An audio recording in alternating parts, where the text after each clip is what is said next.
Well, we're officially over halfway through the season, just 2 more months until the playoffs, and the Chicago Cubs are comfortably in a playoff spot.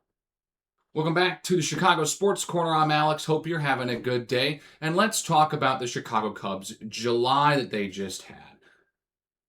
I want to get this out of the way before we get too deep into things. I am recording this as the Cubs and Yankees are playing their first of 3 games at Wrigley Field this weekend. I decided to put that into August, mainly because I think that it cuts off nicely here at the end of this series that they just finished in St. Louis.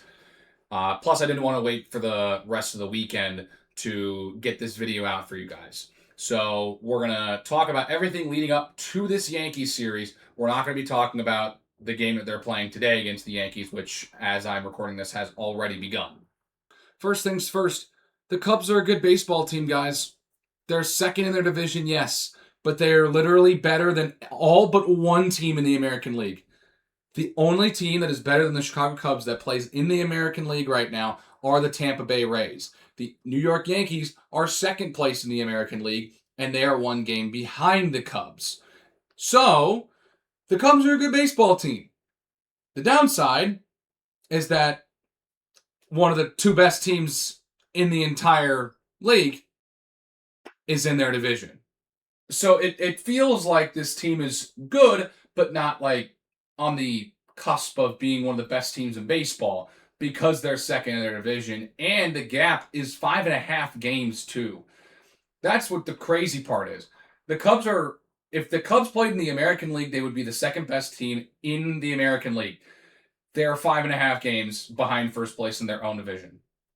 That is what can be super infuriating about baseball sometimes, is that you can be one of the best teams, but still not be winning your division. That's one thing, just in sports in general and in North America, you could be one of the best teams in the league, but still not be winning your division because it just so happens that one of the 2 best teams in the league plays in your division as well.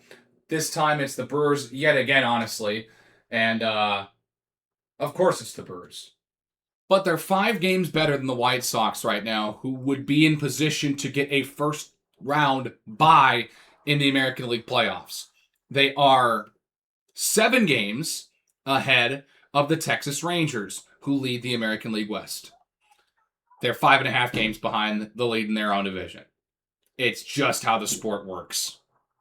The good thing about this is that the Cubs are comfortably in a playoff spot and in a good position to host a wild card series in October.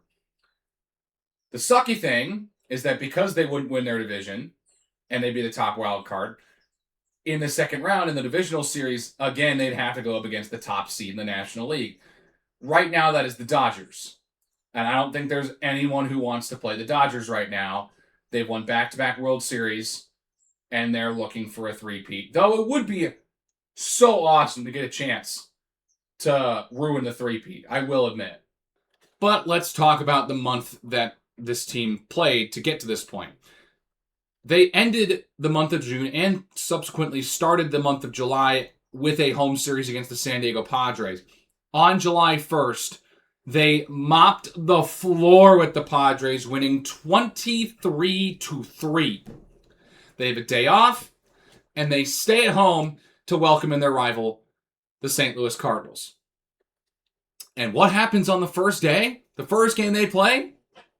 They get destroyed by 15-plus runs. Are you kidding? 17-1. That is just embarrassing. Totally and utterly embarrassing.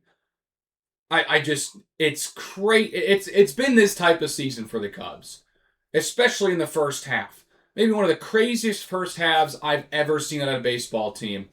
2 10-game winning streaks within the first month and change, then go on a massive losing streak almost directly afterwards, which reaches 10 games, and then they start to return to form midway through June to the point where they're taking out the Brewers on the road in a 3-game series when they're starting their 1-2-3 pitchers. And then you add this. Winning by 20 in one game and then losing by 16 in the next one. David Peterson, in his second start on the mound for the Chicago Cubs, doesn't even get through 4 innings. He allows 10 runs on 9 hits, strikes out just 3, and he walked 3 as well. Just an embarrassing stat line, and that's more what you would come to expect from a guy who has a 6 ERA after the Cubs acquired him, because they need anyone that they can get to pitch for them in a starting role because they have no starting pitchers. The Cubs would lose on America's 250th birthday on the 4th of July, 3-0, get shut out at home in front of a national audience on Fox. Just lovely. To the Cardinals. Awesome. They found a way to win the very next day, winning 6-4, but I don't know. Lose that series at home. That's not a good way to start your July. Next, the Cubs would head out to Baltimore to take on the Orioles, and Alex Bregman drives in 2 runs to help them win in the series opener. Seiya Suzuki caps off a 5-run 7th to put the Cubs up 9-3 in the second game. Cubs barely survived 9-7 after allowing 3 home runs to let the Orioles get back in it. They're able to win it, though, 9-7, but they needed that 3-run homer from Seiya Suzuki to win it. And then, to close out the series, Seiya Suzuki hits another home run, and he drives in a second run in the top of the 8th to go up 2-1 on a double. And then the Orioles promptly take the lead right back in the bottom half of the 8th. 2-run double. They win 3-2. Cubs take 2 of 3 in Baltimore. I'll take it. If you're going to lose one game, that's fine. This one probably should have been a sweep, but baseball happens. You still won 2 of 3. That's what I'm looking for every time they go out and play. The Cubs then head out west to Cincinnati to wrap up the front half of their 2026 season, and they lay a goose egg in the first game. That is not what you want coming out of a brutal loss against the Orioles. But I really like the way that they responded after this. And it was thanks to the heroics of Alex Bregman, a guy who has been scrutinized throughout the first half of the season. He's been really, really bad with runners on base. I'm not going to sugarcoat it. He's been bad, really, really bad with runners on base. But he came through in 2 big moments in this series. He broke a 3-3 tie late in the game on Saturday. And then after Pete Crow-Armstrong gave the Cubs a 5-4 lead in the 7th on Sunday, Alex Bregman hits a 3-run homer to put the Cubs up 4. They'd win that game 8-4. That would be it. He dealt the knockout blow, and the Cubs take 2 of 3 in Cincinnati, both winning late. And so the Cubs head into the All-Star break with a 20-8 mark in their last 28 games, the best in the majors. 54-42 overall. They get a nice little break, and then they get the Minnesota Twins right out of the break. Pete Crow-Armstrong plays in the All-Star game, not as a starter, because apparently Andy Pages had a better season than Pete Crow-Armstrong. That's just ridiculous. That was stupid, but we don't need to dwell about stuff like that right now. Final thing before moving on to the second half of July here, fresh out of the All-Star break. In the first half of this season, the Cubs started 7-9, and then won 10 in a row, lost 3 straight, then won 10 in a row again, then lost 4 straight, then won 2 straight, then lost 10 in a row before pedaling to a 10-10 mark over the next 20, and now they've gone 15-6 to end the first half of the season. What a ridiculous first half the Chicago Cubs had. 2 10-game winning streaks and a 10-game losing streak, and they're 12 games over 500. I think they're in pretty good position. I think they'll be able to comfortably get to 90 wins, which will pretty much guarantee you a playoff spot with the 12-team, 6-team per league playoff format. And keep in mind, in mid-June, the Cubs lost on a walk-off to the Colorado Rockies to drop to 500. Everyone was losing their mind. Someone's got to go. You got to make a trade. Something's got to happen. They stuck with it. They were able to find their groove again, and they've played very well since that point. Leave it up to the Cubs to lose their first game out of the All-Star break after Colin Ray allows a 3-run homer and a 4-run third to the Minnesota Twins. They lose that game 5-2. And then on Saturday, it's the 10-year anniversary celebration for the 2016 Chicago Cubs, the team that broke the curse of the Billy Goat and won the Cubs their first World Series in 108 years. And, well, Anthony Rizzo's out in the bleachers again. And for the second time in under a calendar year, a home run ball is hit right to him. Moises Ballesteros did it in September last year after he announced his retirement, and Michael Busch hits one to him in this game to celebrate the 10th anniversary of the 2016 World Series winning Chicago Cubs. I mean, what are the chances? And he was on two different sides of the bleachers. He was in left field in last season after he announced his retirement when Ballesteros hit that to him. He was in right field near the scoreboard this time when Busch hit that to him. You knew the Cubs were winning this game when that happened, and they did. Though they got some nice production from some unsung heroes. Miguel Amaya and Pedro Ramirez combined to produce 3 of these. Miguel Amaya and Pedro Ramirez drive in 3 of the 6 runs that the Cubs would score. Busch's homer was the lone long ball of the day for the Cubs as they won 6-2. And the next day, it was a tale of 2 pitchers. On the Sunday game, the rubber match, Shota Imanaga pitches 7 scoreless innings. A gem from Shota Imanaga. Zebby Matthews, the starting pitcher for the Minnesota Twins, had the exact opposite type of day. Allowed 9 hits, 8 runs came in just 3 innings. Dang, that's brutal. And it was kind of a similar situation as their game on Saturday. Alex Bregman opens the day with a home run. It brings in a second run. So it's 2-0. And then the rest of the game is all that small ball, solid piece of hitting, passing the bat, moving it along that you love to see. And the Cubs go up 8-0 like that. And it's over. Next on the slate for the Cubs is a desperate Detroit Tigers team who has been struggling and underperforming all year. Their first game, some fireworks. Literally, 5-5 going into extra innings, and every single run came off of a home run. The Tigers took a 4-run lead after Riley Green hit a 3-run homer in the first, and Dylan Dingler hit a home run right after him. But then the Cubs hit 2 home runs in the bottom of the second to make it a 1-run game. Tigers get an insurance run in the 8th before Ian Happ ties it up in the bottom half of the inning with a 2-run homer.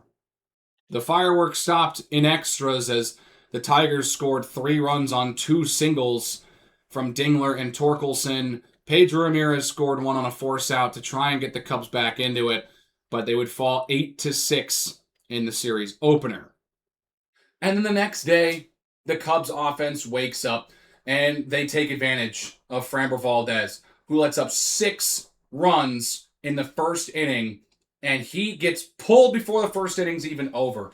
Got through just 2/3. Cubs go up 6-0.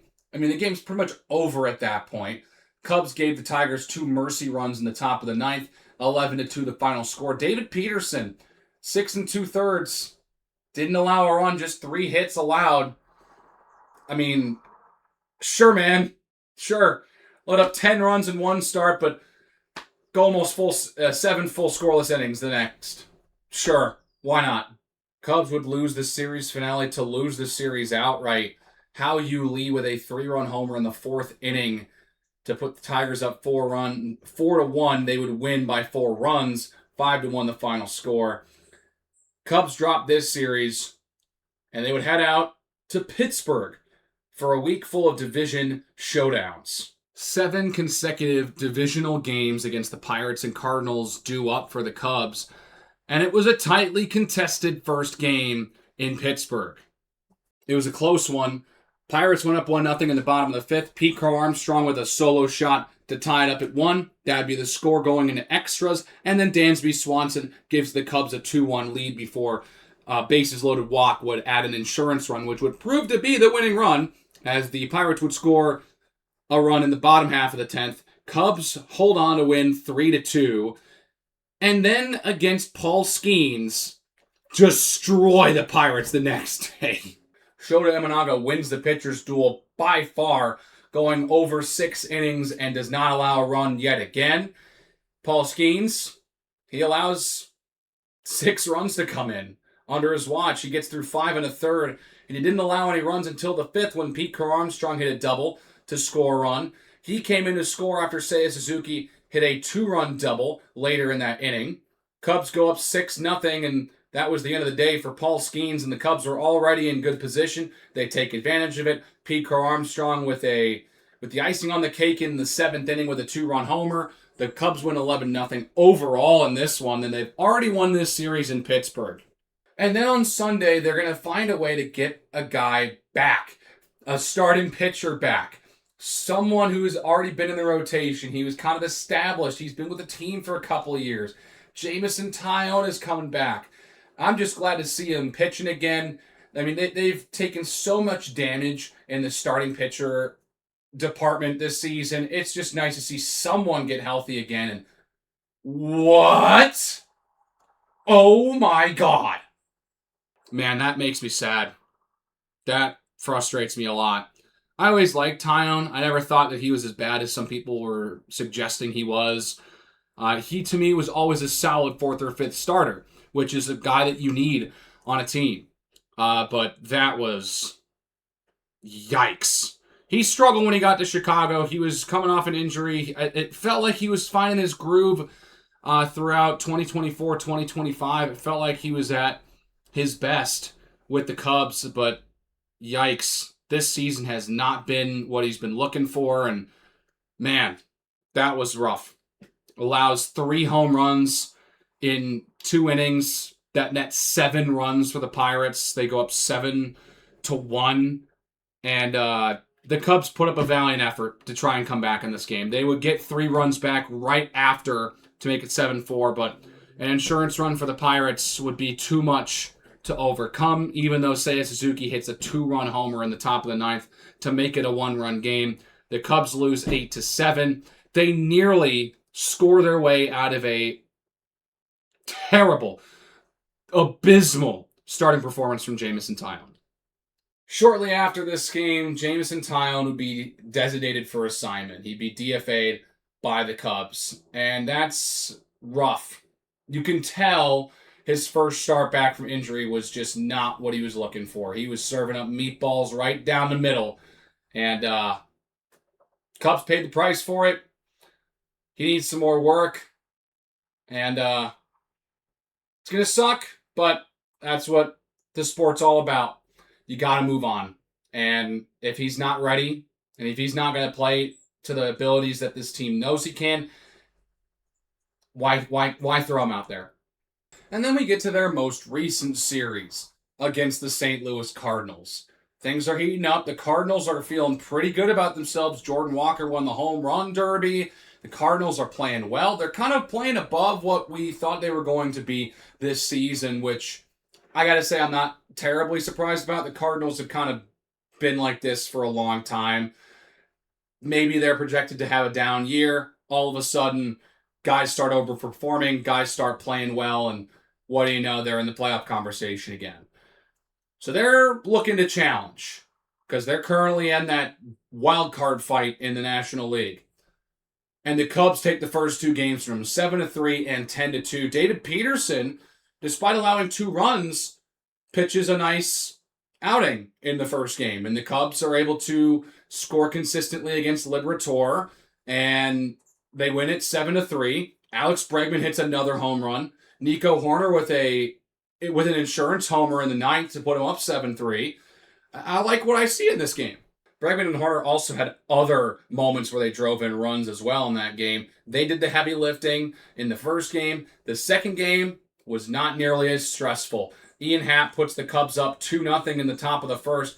And then say 5-run second inning using some of that small ball, pass the bat mentality to go up 7-0 before this game really even gets started. Michael McGreevy is pulled before the second inning is even over. And Colin Ray pitches 6 innings where he allows just 1 run. They got through David Peterson and Colin Ray with 2 very, very nice performances.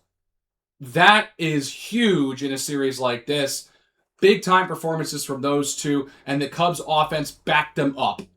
In the third game of this series, it was a complete pitcher's duel. Dustin May goes through 5 innings scoreless. Matthew Boyd pitches 7 innings for the Cubs scoreless. And this game goes to extra innings with no runs on the board. And then, Crow-Armstrong was one of the great pimp jobs I've ever seen in my life. That swing, that bat doesn't even get back here before it's already out of his hands. He swings, it's gone. He lets it go right as that ball meets the bat. It's out of the park. The Cubs lead 2-0. This feels over. The Cardinals haven't scored a run all game. That's what you'd like to think. It's been a while since the Cubs bullpen has stunk up the joint. It's been a minute. But they stunk up the joint. It's a single, a walk, to load up the bases with nobody out. That spells disaster. Disaster in extras with the ghost runner. Jordan Walker with a ground out that scores a run, and then it's Herrera to drive in the killing blow, a double that brings in 2 runs and the win. The Cardinals win 3-2. And that one really stinks because it has to be against the Cardinals, has to be in their building. Crow-Armstrong silences everybody. He's been scrutinized and criticized by the Cardinals fan base and around the clock this season. He does that to them only for it to ultimately not matter as the Cardinals would overcome that deficit. The good thing is that the Cubs would get one more shot at the Cardinals to win this series outright.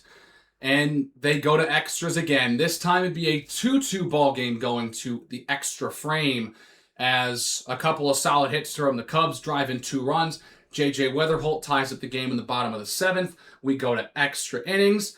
And Alex Bregman has been having a solid July, wouldn't you say? He comes through, and he drives in a run that would give the Cubs a 3-2 lead. And then Seiya Suzuki follows it up with another base hit that scores a run. The Cubs go up 4-2.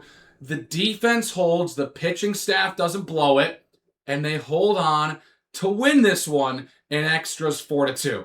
This next month is really going to show us a lot about the Chicago Cubs down the stretch. They open up August with the Yankees and the Dodgers back-to-back. They play at home against the Yankees, but they will go out, or actually no, they welcome the Dodgers to Wrigley Field as well. So they get those games in front of their home fans. Then it's the Royals and the Nationals the next week before jumping back into playoff contending teams and rivals as well with the Cardinals and White Sox in mid-August. Those are going to be massive games, and they also get those at home. So they're getting a lot of their tough games here in August at home, which also includes a series against the Brewers to end the month. So they've got a bit of an advantage with a lot of home games against tougher teams right now. Got to take advantage of it and continue this pace that they're on. Maybe even get a little bit better. Stun the Brewers, stun the Yankees, stun the Dodgers maybe. Got to make sure that you keep pace and continue to win series against good teams. That's the thing I'm looking for here. Because all things considered, them blowing it against the Cardinals was brutal, but they played really well over the last 7 days. And sometimes baseball happens. I'm not too upset. 5-2 and a 3-1 series win in St. Louis is very nice. The 2 games they lost, you can really chalk up the pitching because guess what? Tyon had a bad start, really bad start. The Cubs offense put up 7 runs, almost came back, and then the Cubs did their job to get the lead in a pitcher's duel, and then the bullpen could not finish. And so I think that this team is on a good pace to get in the playoffs again. There's still a lot of work to be done if they want to win the NL Central. That series at the end of the month against the Brewers is going to be huge because that's, if I remember correctly, that's it. No, they have 2 series left against the Brewers. They have another series out in Milwaukee as well. So those 2 series against the Brewers are going to matter a lot for the NL Central Division race.